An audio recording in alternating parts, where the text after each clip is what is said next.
नमस्कार सभी देशवासी मेरे बंधुओं को नवरात्रों के 9वें दिन की एवं राम जन्मोत्सव की हार्दिक शुभकामना है। प्राय गत कितने दिनों से हम कोरोना वायरस की महामारी, वैश्विक महामारी से परेशान हैं। हम सबको सरकार एवं तंत्र को सहयोग करना ही चाहिए, क्योंकि ये कोरोना वायरस की जो महामारी है वो संपूर्ण विश्व को तबाही मचाने वाली महामारी है।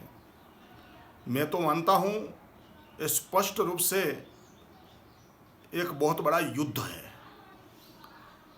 पूरा देश आज लॉकडाउन है। देश की आर्थिक स्थिति भी क्या होने वाली हम सब जानते हैं। लेकिन बंधुओं, हमने तो हमारे धर्मशास्त्रों से सीखा है विश्व का कल्याण हो। हमने ऐसा कभी नहीं कहा कि केवल भारत का कल्याण हो, केवल हिंदुओं का कल्याण हो। हमने चींटी से लेकर हाथी तक की चिंता की है। हमने वासुदेव कुटुंबकम की कामना की है। भगवान ने वसुधा पृथ्वी पर जिनको भी जन्म दिया है, जिनका भी सृजन किया है, उन सभी का कल्याण हो। लेकिन मैं सोशल मीडिया के तहत गत कई दिनों से देख रहा हूं, सोशल मीडिया में आ रहा है कि इस देश के मुसलमान इस देश की महामारी में तंत्र और सरकार का सहयोग नहीं करते हैं। मैं कोई जाति विशेष का विरोध करने के लिए नहीं आया हूं, लेकिन एक 7 साल का छोटा बालक 17 साल का होता है, मदरसे में इस्लाम की शिक्षा प्राप्त करके इस देश का विरोधी बनता है, मानवता का दुश्मन बनता है। इतना ही नहीं बंधुओं, वो मानवता का दुश्मन बनता तो है, लेकिन उनको मूर्ति पूजक काफिर लगने लगते हैं। आज कोरोना वायरस में इस्लाम के लोग हमें सहयोग नहीं दे पा रहे हैं। ये एक बहुत बड़ा षड्यंत्र, बहुत बड़ा इस्लामिक जिहाद है। जहां जिहाद की बात आती है, आतंकवाद की बात आती है, वो केवल और केवल इस्लामिक आतंकवाद होता है, इस्लामिक जिहाद होता है। मैं आप सबको कहना चाहता हूं, दिल्ली में जो घटना घटी निजामुद्दीन में, तंत्र ने निष्पक्ष भाव से कोरोना मुक्त भारत बनाने के लिए, कोरोना मुक्त विश्व बनाने के लिए संपूर्ण देश और विश्व जूझ रहा है। ऐसी विकट परिस्थिति में बंधुओं, में दुख के साथ कहता हूं,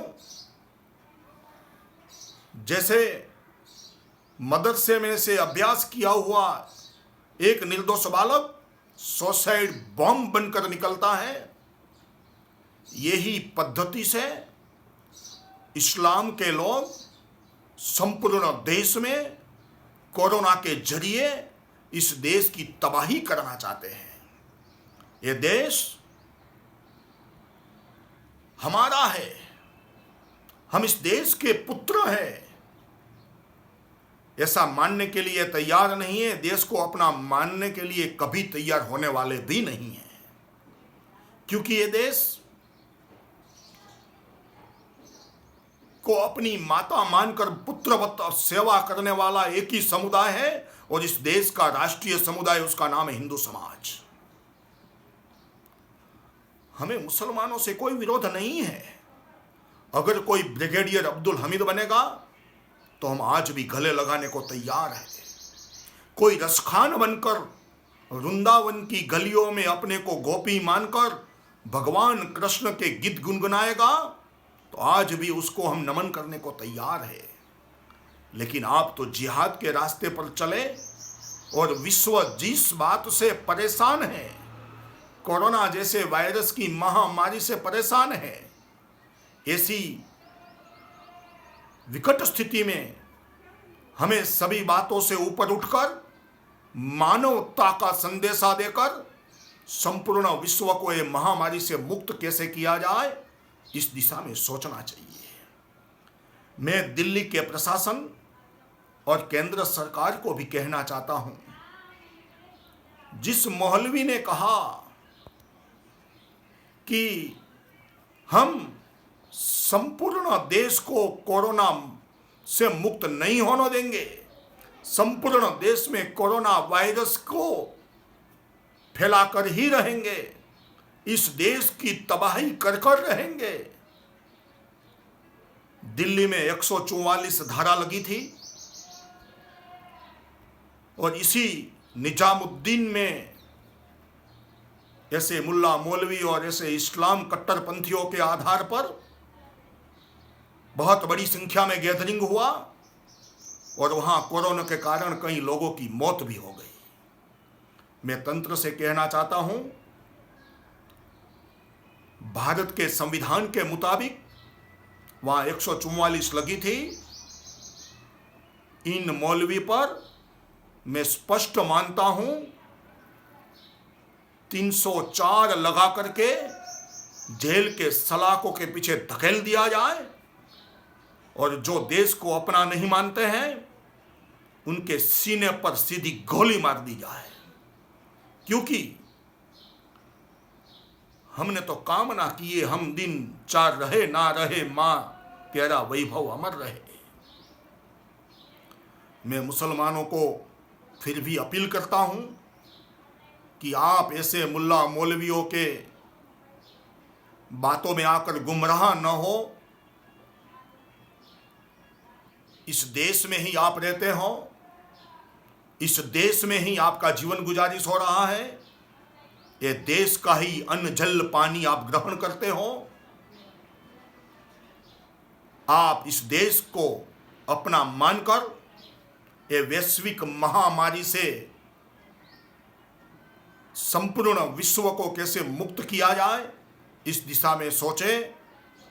यही हम सब हिंदुओं को भी समझना पड़ेगा कि संपूर्ण देश आज विकट स्थिति में से गुजर रहा है। हमारे प्रधानमंत्री जी ने भी लॉकडाउन करवा करके संपूर्ण देश को कोरोना वायरस की महामारी से कैसे मुक्त किया जाए, इस दिशा में चिंतित है। मैं इस देश के सरकार को कहूँगा, हमारा संपूर्ण इस विकट परिस्थिति में से देश को निकालने के लिए सहयोग रहेगा। अतः हम सभी को सोचना है, अगर कोई संत के द्वारा, कोई हिंदू धर्मगुरु के द्वारा दिल्ली में इतना बड़ा गैदरिंग किया जाता तो क्या तंत्र हमारे हिंदू संत को बख्शता? हमारे कई संतों से मेरी बात हो रही है, हमारे परम पूजनीय संत भी इस महामारी में से देश को, विश्व को मुक्त कराने के लिए धार्मिक अनुष्ठान कर रहे हैं। जगह जगह पर घर में से नहीं निकलने का संदेशा दे रहे हैं, क्योंकि हमने तो संपूर्ण विश्व को अपना परिवार माना है। संपूर्ण विश्व की कल्याण करना ये हमारे हिंदुओं की नाभि में है। इसलिए फिर से मैं तंत्र को कहूँगा, ऐसे असामाजिक दुष्प्रचार करके इस्लाम के नाम पर मानवता को खत्म करने वाले ऐसे दुष्ट मुल्ला मौलवियों को जेल के सलाखों के पीछे धकेला जाए और देश को कोरोना मुक्त बनाकर इस देश में सबका आरोग्य अच्छा हो, सब अपने धंधा रोजगार पर जल्द से जल्द जा पाए। ऐसी स्थिति आज रामोत्सव के उत्सव में प्रभु श्री राम के श्री चरणों में मैं प्रार्थना करता हूँ कि हे प्रभु, संपूर्ण विश्व को इस महामारी से मुक्त करवाइए। हमारे संतों के सानिध्य में हम संकल्प करें कि हम देश और विश्व का कल्याण के रास्ते पर कोई भी आएगा उसको हम परास्त करके ही रहेंगे। यही भाव के साथ मैं आपका धर्मेंद्र भावाणी, विश्व हिंदू परिषद धर्म प्रसार अखिल भारतीय सह मंत्री, आप सबको फिर से चैत्र नवरात्रों की हार्दिक शुभकामना एवं राम महोत्सव की हार्दिक शुभकामना। वंदे मातरम। भारत माता की जय।